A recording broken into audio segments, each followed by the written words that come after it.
अब यार कितनी बार बताऊं, मैं जो किताब लिख रहा हूँ ना, इन्हीं सब के बारे में लिख रहा हूँ। तभी तो मैंने संस्कृत पढ़नी सीखी। ये सब बातें जो मैं तुम्हें बताता हूँ मनुस्मृति में लिखी हुई हैं। और हाँ, मैं तंत्र शास्त्र पर भी रिसर्च कर रहा हूँ। अच्छा, तभी मैं सोचूं ये बोरिंग राइटर इतनी अच्छी बातें कब से कहने लग गया। पीयूष ने कहा। रुद्र के सभी दोस्त लोग आपस में बातें कर ही रहे थे कि तभी रुद्र की माँ वहाँ आ जाती है और कहती है, अरे रुद्र, तुम अभी तक यहीं पर हो, तैयार नहीं हुए? कहीं घूमने जाना है क्या आंटी जी? पीयूष ने उत्साहित होते हुए कहा। अरे नहीं बेटा, अभी कहाँ, भूल गए, हल्दी की रस्म बची है। चलो तुम सभी जल्दी से तैयार हो जाओ। जब तक रुद्र की चाची हल्दी पीस रही है, इतना कहकर रुद्र की माँ वहाँ से चली जाती है। यार मेरे समझ में नहीं आया, जब हल्दी लगानी है तो तैयार किस बात के लिए होना है? पीयूष ने कहा। तू नहीं समझेगा मोटे, हल्दी लगाने के लिए पीछे भी बहुत बड़ा रीजन होता है। अर्जुन ने कहा। क्या बात कर रहा है, इसके पीछे भी कुछ रीजन होता है? समीर ने चौंकते हुए कहा। हाँ भाई, ऐसी मान्यता है कि नकारात्मक शक्तियों को नष्ट करने के लिए हल्दी से अच्छी कोई चीज नहीं होती, इसलिए विवाह में हल्दी का प्रयोग किया जाता है। दरअसल विवाह के समय बहुत सारे लोग घर में जाते हैं जो तमाम तरह की नकारात्मक बातें करते हैं, जिससे नेगेटिव एनर्जी फैलती है। माना जाता है कई वरों वधुओं की तबीयत इसी कारण खराब होती है, इसलिए हल्दी दुल्हन दूल्हे को लगाई जाती है ताकि नकारात्मक शक्तियां खत्म हो जाएं। और वैसे भी इसमें कई वैज्ञानिक कारण भी हैं जो तुम लोग जानते ही होंगे। अरे तुम लोग अभी तक यहीं बैठे हो, जल्दी करो बेटा, मेहमान आना शुरू हो गए हैं। रुद्र की माँ ने हवेली की छत पर से कहा। हल्दी के कार्यक्रम की सारी तैयारियां हो गई थी। रुद्र की चाची ने अपने हाथों से सिलबट्टे पर हल्दी पीसी थी। गांव के लोग और कुछ मेहमान भी लगभग आ गए थे। रुद्र सफेद बनियान और सफेद धोती पहना हुआ था और उसके बाकी सब दोस्तों ने पीले रंग के कपड़े पहने हुए थे। रुद्र के घर वालों ने भी पीले रंग के कपड़े ही पहने थे। रुद्र की चाची एक कटोरी में से आटा लेती हैं और उसे जमीन के ऊपर चाक बना देती हैं। चाक बनाने के बाद उस पर पीढ़ा रख देती हैं। रुद्र बेटा, इस पर बैठ जाओ, आयशा ने रुद्र से कहा। रुद्र उस पीढ़े पर जाकर बैठ जाता है। समीर के हाथों में कैमरा था जिससे वो सभी की फोटो खींच रहा था। वो शादी का हर एक मूवमेंट अपने कैमरे में कैद करना चाहता था। आखिर ये फोटो ही तो होती है जिन्हें बाद में देखकर हमें ये याद ताजा कर सकते हैं और फिर उस पल को जी भी सकते हैं। आयशा के हाथ में हल्दी का कटोरा था जिसमें दूरबा रखी हुई थी। पीयूष उस दूरबा को देखकर अर्जुन से पूछता है, ये घास हल्दी के अंदर क्यों रखी गई है? अर्जुन हंसते हुए कहता है, बेवकूफ, वो घास नहीं है, उसे दूरबा कहते हैं। वैसे घास की एक रूप में होती है। दूरबा हिंदू धर्म में सबसे शुद्ध मानी गई है। दूरबा गणेश जी की सबसे पसंदीदा चीजों में से एक है और दूरबा से हल्दी की रस्म को निभाकर दूल्हा और दुल्हन को अपनी आने वाली जिंदगी में प्रेम से रहने और लड़ाई झगड़ा ना करने का आशीर्वाद दिया जाता है। अच्छा ये बात है, आयशा को हल्दी की रस्म की शुरुआत करने के लिए 5 अविवाहित लड़कियों की जरूरत थी। 4 अविवाहित लड़कियां तो उसे अपने रिश्तेदार में ही मिल जाती हैं। अब बची एक। उसके समझ में नहीं आता कि अब तक वो किसे बुलाए। तभी उसकी नजर उसके सामने खड़ी तन्वी पर पड़ती है, जो कि अर्जुन के पास खड़ी थी। आयशा तन्वी को आवाज देते हुए कहती है, अरे तन्वी बेटा, जरा इधर तो आना। जी आंटी जी, अभी आई, तन्वी ने कहा। आयशा के पास जाते हुए तन्वी यही सोच रही थी कि रुद्र की चाची ने उसे क्यों बुलाया है। तन्वी आयशा के पास चली जाती है। वहीं पर बगल में रुद्र पीढ़े पर बैठा हुआ था। तन्वी कहती है, क्या हुआ आंटी जी? बेटी, वो रस्म शुरू करने के लिए एक लड़की कम पड़ रही है, क्या तुम ये रस्म की शुरुआत कर दोगी? कहते हैं जो भी अविवाहित लड़की हल्दी से स्पर्श करती है दूल्हे को, पहले हल्दी लगाती है, उससे अच्छा वर मिलता है। ये बात सुनकर तन्वी मन ही मन उदास हो जाती है, क्योंकि जिसे वो अपना वर बनाना चाहती थी अब वो किसी और का वर बनने जा रहा था। पर अपने इमोशंस को छुपाते हुए तन्वी कहती है, हाँ क्यों नहीं आंटी जी, मैं भी अब जल्दी शादी करने वाली हूँ और आप लोगों को जरूर बुलाऊंगी, तन्वी ने रुद्र की आंखों में देखते हुए कहा।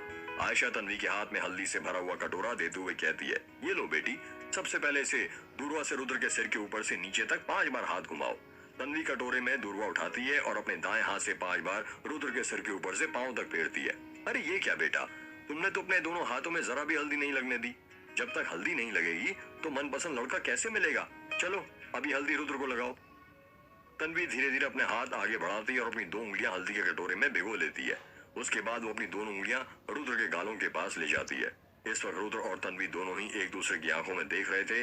जैसे वो तन्वी रुद्र के गालों को स्पर्श करती है, उसको याद आता है वो लम्हा जब उसने पहली बार रुद्र को छुआ था।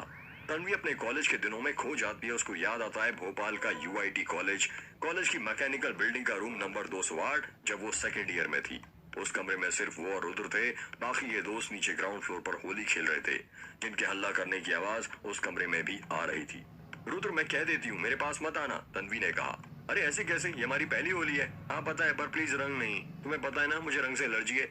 हाँ पता है, इसलिए तो तुम्हारे लिए स्पेशल रंग लाया हूँ, इससे तुम्हें कुछ नहीं होगा। नहीं रुद्र, प्लीज मत लगाओ, मेरा चेहरा खराब हो जाएगा। नहीं होगा तन्वी, इतना कहकर रुद्र तन्वी का हाथ पकड़ लेता है। तन्वी ने अपने दोनों हाथों में मुट्ठी बांधी हुई थी। छोड़ो मुझे रुद्र। नहीं, मैं नहीं छोड़ूंगा, छोड़ो। नहीं, मैंने कहा ना, छोड़ो मुझे, तन्वी ने गुस्से में कहा। तन्वी के गुस्से भरी आवाज सुनकर रुद्र को भी गुस्सा आता है। वो कहता है ठीक है, नहीं खेलना होली मत खेलो। पाए इतना क्या करो तो तन्वी का हाथ छोड़ देता है और उस कमरे से जाने लगता है। जैसे ही रुद्र उस कमरे से बाहर जाने लगता है, तन्वी आगे बढ़ती है और पीछे से अपने हाथ आगे करते हुए रुद्र के गालों पर गुलाल लगा देती है और कहती है, कैसे लगाऊं तेरे गालों पर गुलाल, यही सोचती रहती हूँ मैं फिलहाल। अपने इश्क के रंग में रंगूंगी तुझको, फिर रंग ना निकलेगा कभी निकाल। बस तन्वी, अब कितना पोज दोगी, खींच लिया मैंने तुम्हारी फोटो, समीर ने कहा। जब समीर ने ये बात कही तब तन्वी अपनी यादों की दुनिया से बाहर आती है और वहां से जाने लगती है। तन्वी पानी पीने जा रही थी, तभी उसका रास्ता अनन्या रोक लेती है और कहती है, कहाँ खो गई थी महारानी? कहीं तो नहीं, झूठ मत बोलो तन्वी, मैं तुम्हारी रग रग से वाकिफ हूँ। तन्वी को जवाब नहीं देती, बस चुपचाप खड़ी रहती है। अनन्या तन्वी कंधों पर हाथ रखते हुए कहती है, तुम आज भी रुद्र से प्यार करती हो ना? तन्वी कुछ नहीं बोलती। तन्वी की आंखों से आंसू निकलने लगते हैं। उन आंसुओं को देखते हुए अनन्या कहती है, तुम्हारे लब भले कुछ बयां ना कर रहे हो, पर तुम्हारे ये आंसू बहुत कुछ बयां कर रहे हैं। तन्वी, अब इससे पहले कि रुद्र इन आंसुओं को देख ले, उन आंसुओं को छुपा लो। याद है कॉलेज के दिनों में रुद्र तुम्हारे इन आंसुओं को देखकर पूरा कॉलेज सिर पर उठा लेता था। तन्वी ने अपने आंसुओं को पोंछते हुए कहा, हाँ याद है, एक बात याद है मुझे रुद्र की। मैं तो खुद ये देखकर परेशान हूँ, जो रुद्र मेरे लिए पूरी दुनिया से लड़ सकता था, वो इतना कैसे बदल गया। तन्वी और अनन्या बातें ही कर रहे थे कि तभी वहां पर पीयूष आ जाता है। पीयूष के दोनों हाथों में हल्दी थी। अपने हाथ अनन्या की तरफ करते हुए कहता है, आजा हीरोइन, तो जल्दी लगा देता हूँ, वो और गोरी हो जाएगी। इसकी जरूरत मुझे नहीं, तुझे है मोटे। क्या कहा? रुक, इतना कहकर पीयूष अनन्या को हल्दी लगाने आगे बढ़ता है और अनन्या वहां से भागने लगती है। सभी मेहमान रुद्र को हल्दी लगाने लगते हैं। रुद्र के चेहरे को देखकर समझ नहीं आ रहा था कि वो खुश है या नहीं। वो जब तक तन्वी की तरफ देखता था तो उदास हो जाता था और अपनी माँ की तरफ देखता था तो उसके चेहरे पर हंसी आ जाती थी। समीर ने हल्दी की रस्म का एक एक पल अपने कैमरे में कैद कर लिया था और वो भी खुद हल्दी खेल चुका था। रुद्र बेटा, अब हल्दी हो गई, एक काम कर, अब तू नहा ले और तेरे कपड़े चाचा को दे दे, रुद्र की माँ ने कहा। पर क्यों माँ? सवाल नहीं करते बेटा, बस जा जल्दी और एक कपड़े तेरे चाचा को दे दे। ठीक है माँ। रुद्र पीढ़े पर से उठता है और अपने कमरे में नहाने के लिए जाने लगता है। रुद्र के पीछे पीछे पीयूष भी जाने लगता है। पीयूष को देखकर समीर कहता है, तू कहाँ जा रहा है मोटे? नहाने जा रहा हूँ। कहाँ? रुद्र के पास। तू क्या उसकी पीठ घिस कर देगा? समीर ने कहा। समीर और अर्जुन दोनों ठाके लगाने लगते हैं। समीर कहता है, बेटा वो कॉलेज के दिन थे जब जल्दी जल्दी में हम साथ में नहा लेते थे, पर आज उसकी शादी है, आज तो आराम से नहाने दे, उसे टाइम लगेगा आज। तो तब तक हम क्या करें, ऐसी हल्दी में खड़े रहें? हाँ यार, मैं भी यही सोच रहा हूँ। रुद्र के पूर्वजों ने इतनी बड़ी हवेली बनाई, लेकिन बाथरूम गिने चुने कमरों में बनाया, जिसमें कुछ लड़कियां हैं और कुछ में रिश्तेदार, अर्जुन ने कहा। हाँ यार, मैं भी यही सोच रहा था, समीर ने कहा। तो फिर क्या करें, पीयूष ने कहा। समीर के सामने ही राम काका थे, जो सफाई कर रहे थे और जमीन पर गिरी हल्दी को इकट्ठा कर रहे थे। राम काका? समीर ने कहा। तू क्या राम काका के साथ नहाने वाला है? पीयूष ने हंसते हुए कहा। नहीं पागल, मेरे साथ आ। सब समीर के पीछे पीछे जाने लगते हैं। राम काका सुनिए, समीर ने कहा। हाँ बेटा बोलो। यहाँ पर कहीं आसपास नदी है क्या? नदी तो नहीं बेटा, पर हाँ तालाब जरूर है, समीर ने उत्साहित होते हुए कहा। कहाँ पर काका? ये अपनी हवेली के पीछे जो जंगल है ना, वहाँ से बस 1 किलोमीटर दूर है, पूरा सीधा सीधा ही रास्ता है, पर वहाँ पर तुम लोग मत जाना। क्यों काका? पीयूष ने कहा। राम काका ने धीमी आवाज करते हुए कहा, कहते हैं उसके अंदर किसी बुरी आत्मा का वास है। यदि वहाँ पर नहाने जाओगे तो वो इंसान को पानी में डुबाने लगती है। कई गांव वालों की मौत हुई है वहाँ पर डूब के। ठीक है काका, हम वहाँ नहीं जाएंगे, अर्जुन ने कहा। मेरी बात याद रखना, वहाँ मत जाना वरना तुम्हें डुबा देगी। राम काका इतना कहकर वहाँ से जाने लगते हैं। सुनो, तुम दोनों अपने कपड़े जल्दी से बैग में रख लो, जो तुम्हें नहाने के बाद पहनने, समीर ने कहा। पर क्यों? पीयूष ने कहा। पागल, हम नहाने जा रहे हैं जंगल वाले तालाब में। तू पागल तो नहीं हो रहा समीर? यार तुम लोग चलो ना, कुछ नहीं होने वाला। ठीक है, हम सामान लेकर आते हैं, पीयूष और अर्जुन ने